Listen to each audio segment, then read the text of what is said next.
世界上本質上只有兩種宗教，一種係真正嘅宗教，基督教，係靠拿撒勒人耶穌基督嘅功勞同價值進入天堂。世界上其他所有宗教都係想靠自己嘅行為、功德或者價值嚟接近神或者上天堂。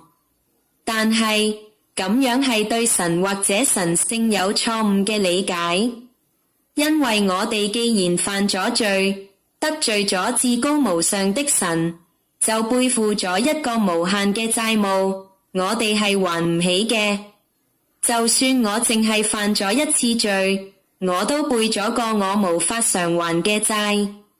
只有神可以替我還呢個債，因為神係無限，而我哋係有限。罪令我同神之間產生咗無限嘅隔閡，呢個裂縫只有神先能夠修補返。只有神可以代我哋飲盡神嘅憤怒，並且為我哋成全他完美、公義嘅律法。神為我哋做咗我哋做唔到嘅事，他係喺拿撒勒人耶穌基督身上造成嘅，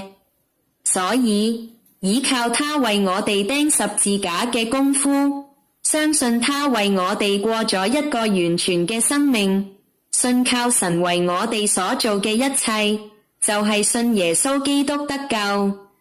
如果唔係咁，就係想靠自己嘅義來到神面前，呢個係唔可能嘅事，因為神係絕對聖潔同完美，我哋係有限嘅人，做唔到神嘅律法。例如，你冒犯一個警察，已經係嚴重，你冒犯一個省長，更嚴重，但你冒犯創造天地萬物嘅神，就係無限嘅罪，背負無限債。他係無限聖潔同完美，他嘅律法亦都一樣，冇一個人可以成全律法，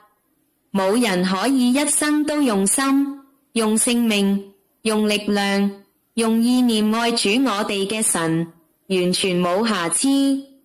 如果我靠自己嘅行為入天堂，就代表我一生從未喺思想、動機、慾望、目的、意圖、行動上犯過一點罪，呢個根本唔可能。所以諗住靠自己入天堂係無謂嘅，係驕傲、自大。神為我哋預備咗得救之路。